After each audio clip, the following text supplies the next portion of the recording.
right? So when you get to that point, you have to understand that you earned it.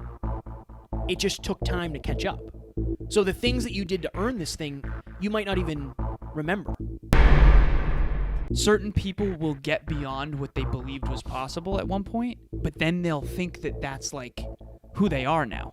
And it's like you gotta ratchet it in.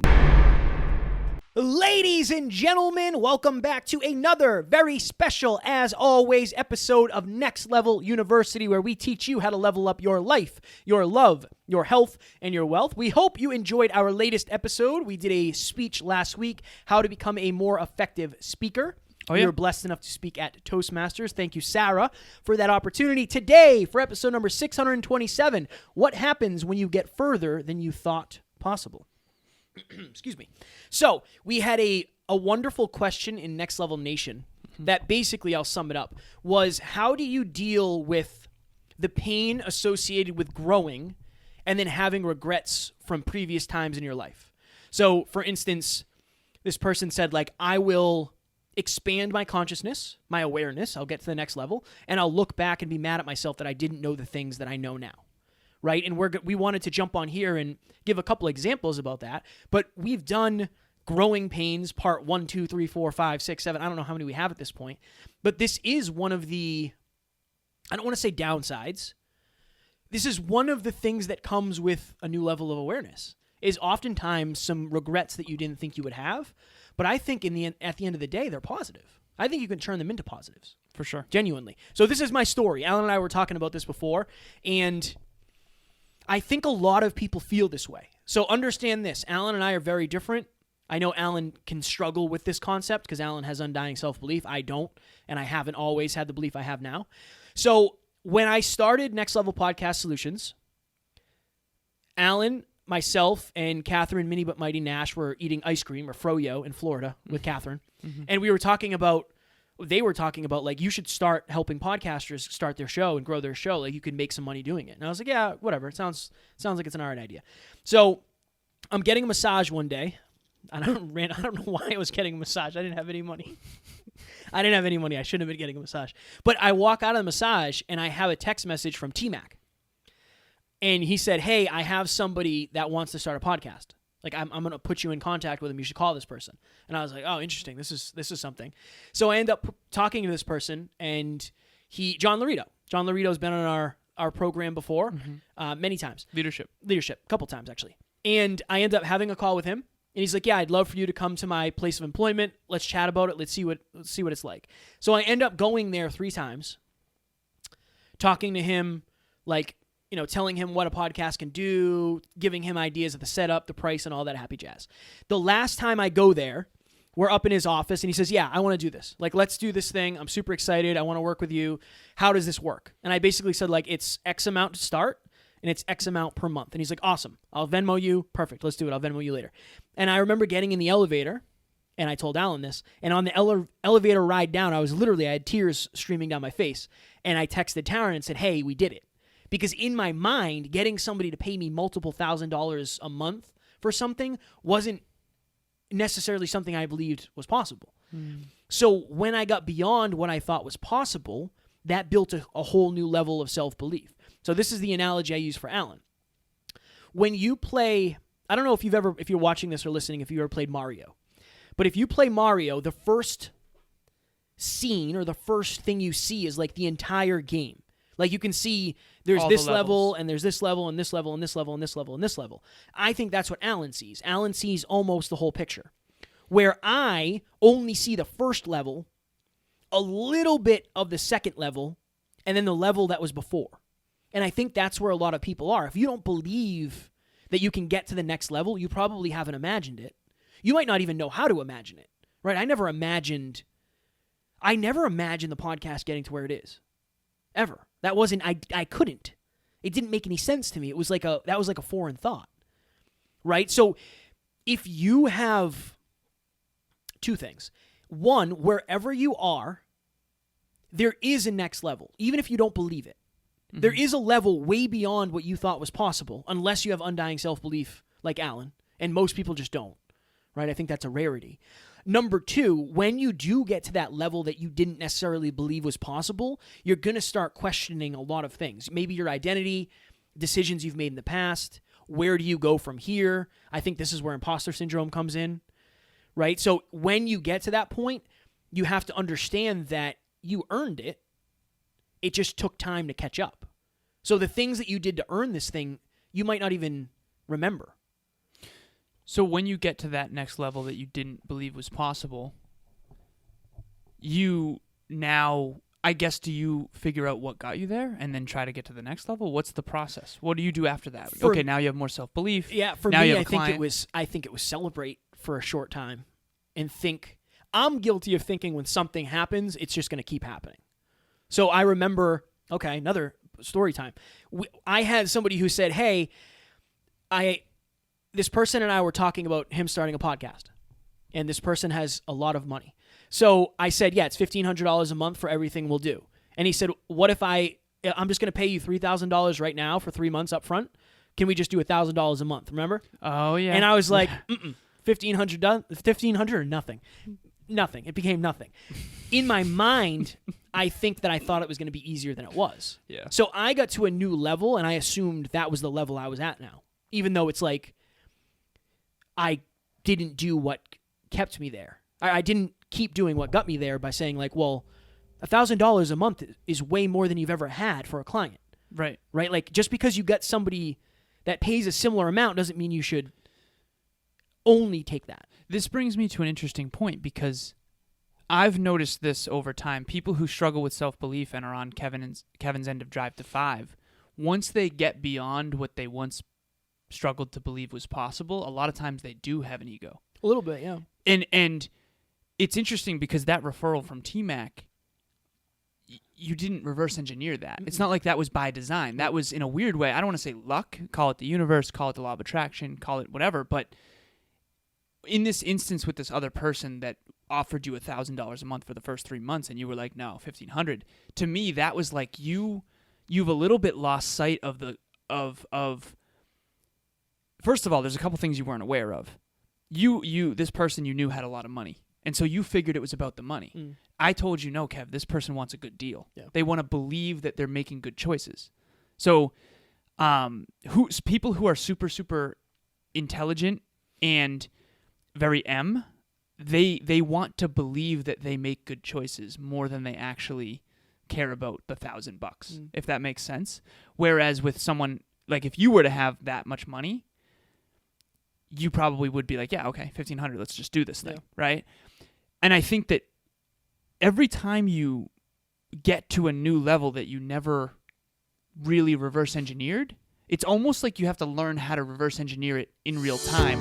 Ladies and gentlemen, one of the biggest issues for our listeners that we've seen is not everybody has people in their corner trying to lift them to the next level, and even the people who are trying to help don't always know how. That's why Kevin and I created Next Level Group Coaching. It's a 3-month program on teams of 10 with all people committed to achieving their goals. Click the link in the show notes for more information. And we only take 10 people at a time, so make sure you get in quick.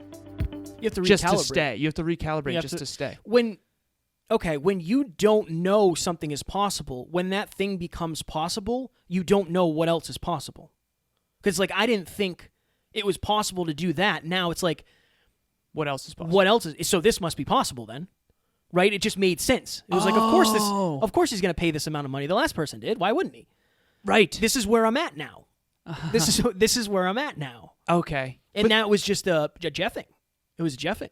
What do you tell people who go, like, okay, so let's give our perspective on that, because I do think that the listeners of this show and people on the NLU team for sure, and again, I'll keep this anonymous, but I've noticed certain people will get beyond what they believed was possible at one point, but then they'll think that that's like who they are now. And it's like, you gotta ratchet it in. This is my analogy for Next Level You. It's you level up and then you lock it in. Yeah. Then you level up, then you lock it in. Then you level up, then you lock it in. If you level up, and you don't ever lock it in, you will fall. And you will fall so far that it might devastate you because the contrast between what you were and where you are now is so big. So, for example, if you're out there and from 0 to 10, you believe in yourself at a level 2, And then you start to have momentum, you start to build habits, you start to be a part of this community, you start to do all these things, and you start to get success, okay?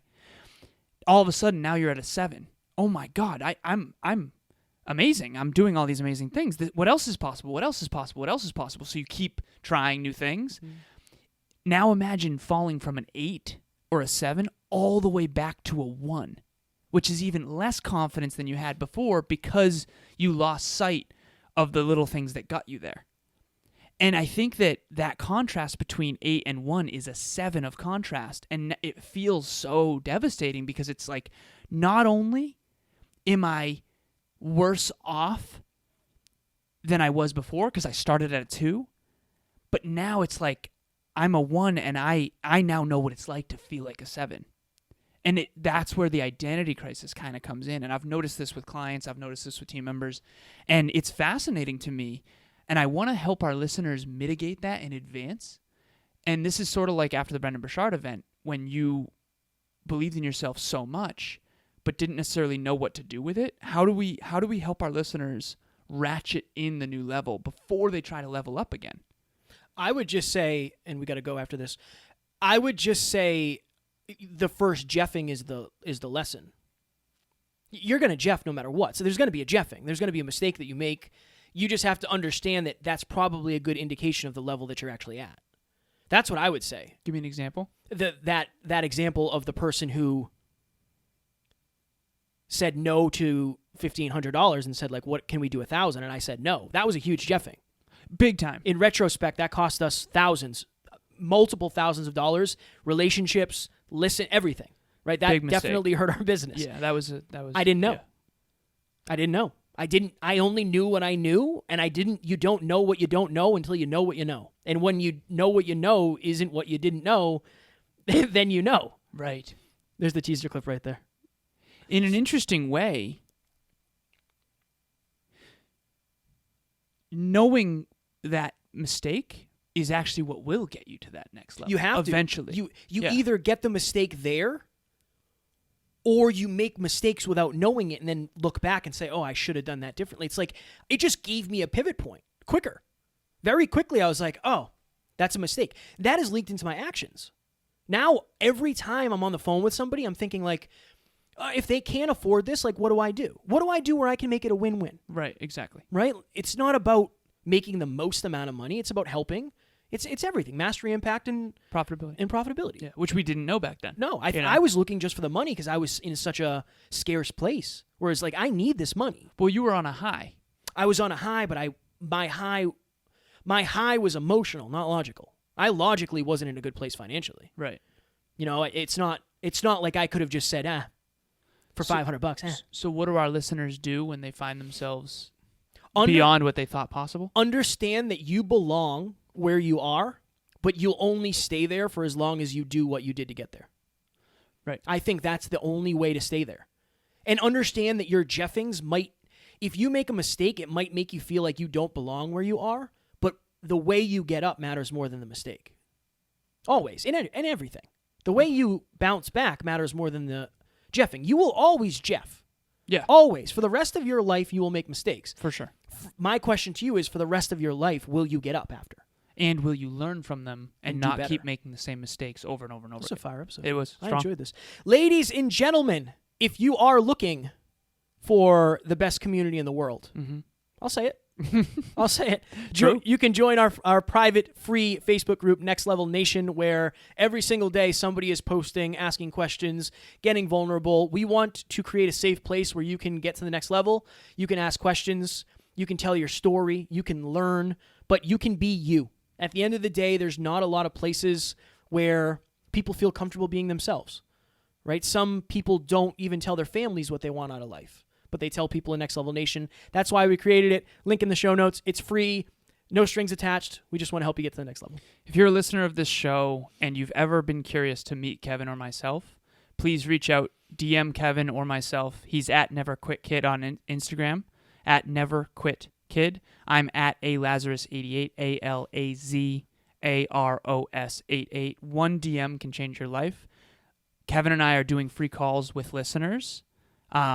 Reach out. We would love to meet you. We love to meet our listeners. We love to get feedback about the show. We love to hear what you're going through, what your challenges are, what level you're at, what level you were at, what level you want to get to. There's nothing more fulfilling than meeting our listeners. It's one of the best things in the world. Please DM us. Amy at one point was a Snapchat message. Tiff at one point she had the courage to DM me. Jen on the team messaged me on Facebook, asked to get on a call. One DM can change your life. One courageous moment can change your life. Reach out. And it's also in the show notes below. Ladies and gentlemen, we hope you enjoyed this. So tomorrow we have last week's meetup, which was... What did we do last week? You remember? Why don't I? I don't remember what it was. We're going to tell you what it is. Hold space, I got you. I probably should have written it down. We have a big TV behind the camera here. And I was looking up to it, and it wasn't there. Here we are, Jeffing. That's not it. It's all good. We're going to get it. Oh, I close my eyes. Only for a moment, and the moment's gone. It wasn't Taryn. It was... It's not even in here, man. Classic. Well, we don't know what it is, but we can assure you that it was a quality episode. Make sure you check that out. Ladies and gentlemen, we love you. We appreciate you. And as always, we do not have fans. We have family. We will talk to you tomorrow for the unnamed episode. Talk to you soon.